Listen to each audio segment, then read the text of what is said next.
action. Welcome back to Whiskey. Welcome back to Whiskey Trek. I'm Jackson. And I'm Natalie. And today we've got a really flippin' cool blind to do. It's 13th Colony. More specifically, we've got 13th Colony Bourbon Junkies bourbon pick coming in at 136.8 proof, 10 years old. I can't whistle, but if I could, I would do the... I was hoping you would do it. That. All right. Then we've got from Ivan himself, my friend Ivan, the 13th Colony 15th anniversary, which is, oh my god, I don't know my facts. It is 139.2 proof, 136.8, 10 years old, 139.2, non-age stated, 13th Colony double oaked batch 1 in the sample, also from Ivan, thank you sir, and 13th Colony double oaked batch 2, which I am so thankful to have been given this as well, which I'm just spoiled, I guess. So that's the blind my lovely wife poured for me, so she knows what's in each glass, but she doesn't have any preconceived notions going in, so it didn't really matter. I'm not here to guess, although I will be doing so at the end, but more just nonchalantly. I'm here to find out what's the best cask strength 13th Colony. Single barrel picks are pretty popular right now. They're hard to get your hands on. The 15th anniversary release was something that a lot of people looked forward to. And obviously their double oaked releases they've done the past 2 years have been extremely sought after with extremely limited runs per release. With that being said, let's go ahead and jump into it. We've got glass A right here. Hey. You probably can't see it, but I can see just from where she poured, it dribbled down on the front and it already left residue. Like, this stuff is so oily and it's so dark. It is the reddest of red. Oh yeah. It looks like a red amber ale from England that went flat. Ooh. Like, it's that color red. It's wild. Beautiful description. Cheers, my lady. Cheers. It is so rich, and even though it is high proof, it does not burn the nostrils at all. It's like chocolate and Christmas spices, like...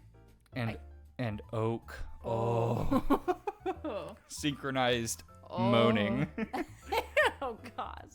You do get a tannin from the oak, so if you don't like oaky whiskey, then I understand why this might not be your jam, but...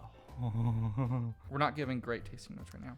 Okay, fine. I would say like cola, but in the best way. Like the most syrupy, fresh cola from a fountain. Like, oh my gosh. I get a really buttery note, like right up front. It's like you browned butter in a pan. Ooh. And then brown sugar in the browned butter. Oak. I definitely get some spices. I don't know if they're Christmas spices. It's not.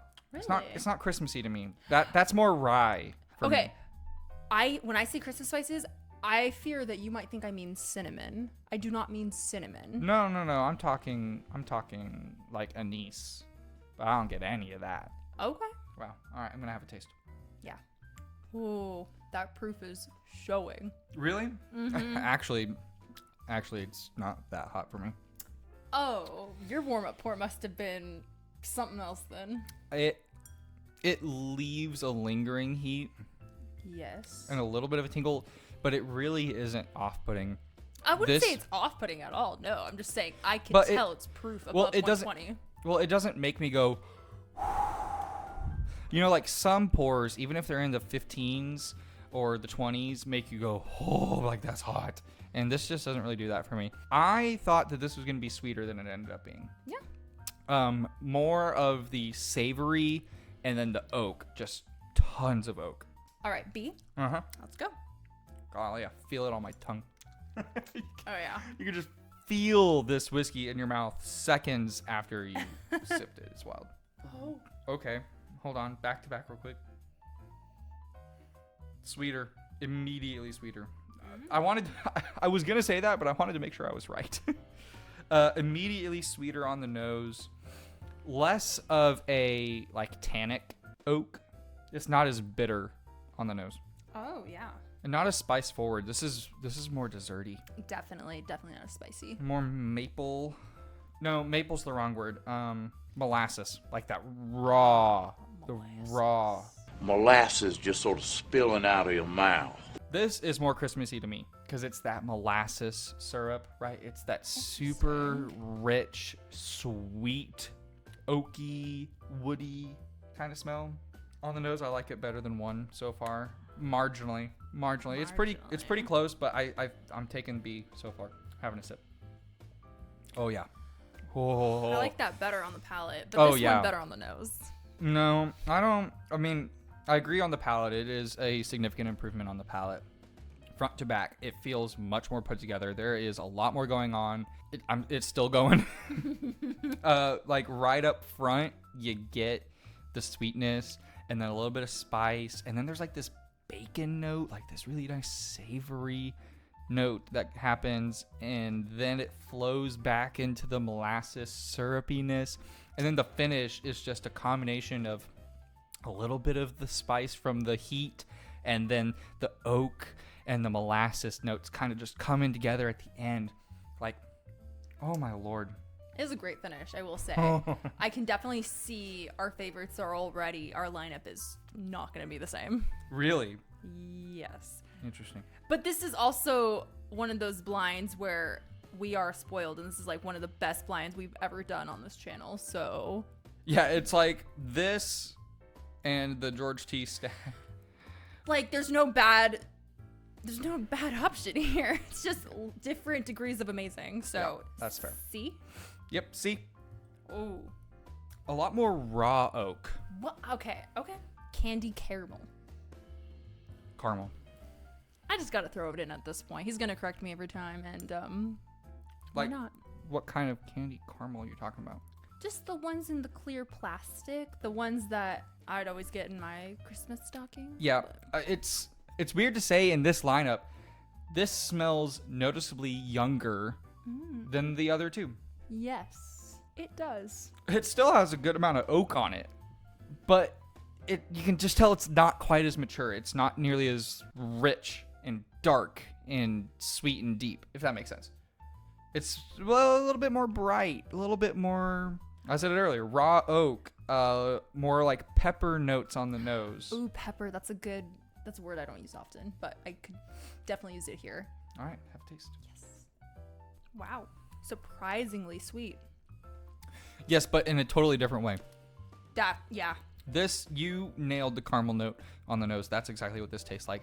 It's like a raw caramel candy. There's something there. It's not pepper necessarily. There's a spice there at the end I can't quite nail down. It's got really nice viscosity. It is just a caramel bomb. It's oaky, but not the same way that these are. It's more of a younger oak, more of like a raw oak, something that's not quite as charred and dark as the previous two. This is obviously the youngest of the three we've had so far. It's definitely not bad at all, but it's my least favorite so far. Ooh, all right. Well, I'm kind of hoping this last one is either completely different or a lot like the first one. I hope it's like the second one to give B a run for its money. Ooh. I just like it at this point. You're just obsessed. I kind of am. Okay, not like A. I'm wrong. Although I do get that cola note you were talking about. I get that cola note for sure. It's not nearly as molasses as B. Definitely not. That's nice. It's not overtly sweet like B. Like, it doesn't straight up smell like molasses like B did. And No. It's not as in your face like A was. Let me do a back-to-back. A, D. Yeah, A, D. it's taken me a second to get anything worth mentioning that I haven't said already. It's got a lot more on the nose than A does, that's for sure. Okay, what glass? I need to smell yours. All right, this is A. Okay. That's D. Okay. Well, it smells exactly like mine. It's all up here where we differ. D smells fabulous. It smells good. Let it be known that I love the way it smells. But This is like root beer, Coca-Cola, and Dr. Pepper had a baby. That's what this smells like. root beer is a great comparison. B and D. Oh. I can already guess that these are probably the double oaked. I don't know which is which. It's really close on the nose, actually. I think B has a more of a drying effect on the nose than D does. But other than that, they're really, really similar on the nose. All right, taste. Taste. I don't think that this takes you on quite the same ride that B does. I think B is a total roller coaster front to back. I think B probably coats my tongue and my mouth better than D does. Where this was savory and sweet and oak and spice, this is cola, cola, cola, cola.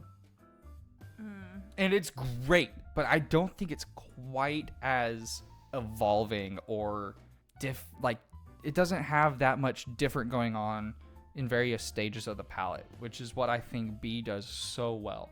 D is really good, but it does not take you on the same journey that B does. It's more one-dimensional, and I don't think it coats the mouth nearly as well as B does, and B just does that better than anything else in this blend. I love the cola note. But it needed to have more complexity. It's got a lot going for it, and compared to a lot of other things, it's extremely complex and very viscous and very coating and all the things you want. But compared to B, in this specific blind, it doesn't quite hold up the same way. So for now, I've got B is first, D is second. Let's find out third and fourth, A versus C. I'm going to have to just give my entire personal rank after this because this is not where I stand. Okay, C had a glow up. I wasn't hating on C because how could I hate on any of these? But now she's coming into play. I can't get over how much younger C smells than anything else. I know. That's what really kills me here. Like, I like it, but it's just so noticeably younger than the rest. And that really just kind of bugs me out of this lineup. Like, it's just too noticeable. Wow. Okay, going back, A. Holy crap, it's just wood. Oh. I like it, but I love it. holy moly. If you don't like the taste of wood or oak, you will hate this. Imagine this in the Artisan Oak Cup. Oh, that would be overkill. That would be so overkill.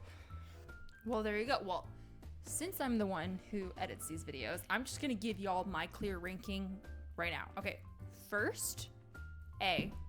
I don't know what that is yet. I mean, I do, but I don't really remember. B, or second place, B. That's why I said B. Third place, D. And fourth place, it had to be someone, so C. Your final ranking? Okay. Actually, let's start with last place. Oh, I should have done that. Okay. Fourth place. Fourth place for me, C. I agree with you. I think C is... It shows how much younger it is. It's got not quite at all the same dark, rich notes that the rest of these have. The rest of these taste really dark, and that one's just noticeably brighter. And I don't know if it's because it stood out so much that it didn't fare well.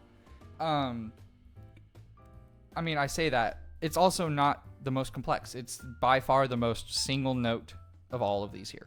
We'll say C could win a blind, but just not this one. Yeah, not this one. Third place, A. It was really good. It was so drying on the palate. It was it was just, I love oak. It was just too much oak and not enough anything else. Fair enough. Second place, D. Man, I love cola notes so much. Stag Jr. introduced me to what cola tastes like in a whiskey, and I've been in love ever since. So good. But nothing took me on a ride like B. Which, if we go by overall rankings, averages, I might add, then mine's actually correct. Oh, okay. All right. Do you want the list? No, I'm going to guess real quick. So I think that B is batch 2 double oaked. I think D is batch 1 double oaked. I think A is the Bourbon Junkie pick, and I think last place is the 15th anniversary. Ooh, not 100%. Really? I swear to God, if this didn't come first, I'm going to be really sad because this won my whiskey of the year last year. Okay, here you go. B was... Oh! Okay, so I swapped these. Yeah, got 50. Okay. Okay, so I swapped first and second. Well, apparently, double oaked batch 1 is king. And even though batch 2 won my whiskey of the year for 2023, apparently it's not the best 13th colony after all. But I got everything else right, so. Almost got my whiskey. All of these were amazing. There had to be one winner. It was 13th colony, double oaked batch 1, the king of 13th colony. Hopefully you stayed to the end before you went to the comment section, because I know there's going to be comments about it. All the controversy about 13th colony, oak extracts added, and blah, blah, blah, blah, blah. Whatever else you want to say, right? Whatever your opinions are, they make great stuff. And I know that it's a lot of limited products, and I'm sorry, but sometimes you just got to do something fun. If you do have concerns about 13th colony, sorry. You can put them in the comments. That's great. I would love to talk to you about it. I don't really have as much info as some people do. But that being said, it is what it is. Go to the comment section. Tell me, what do you think would be most interesting to have on your bar? Which do you have on your bar? And if you do have one of these or multiple of these or all of these, which is your favorite? Comment, subscribe, like the video. Make sure to share it with your friends. If they hate 13th Colony, really rub it in their face. If they love 13th Colony, brag it in their face. Be like, hey, dude, this video is pretty cool. I don't really have anything else to say. That's a lot of really high proof whiskey. I feel great. All right. We'll end it here. Thanks, everyone, for watching. We'll catch you next time on Whiskey Trek. See ya.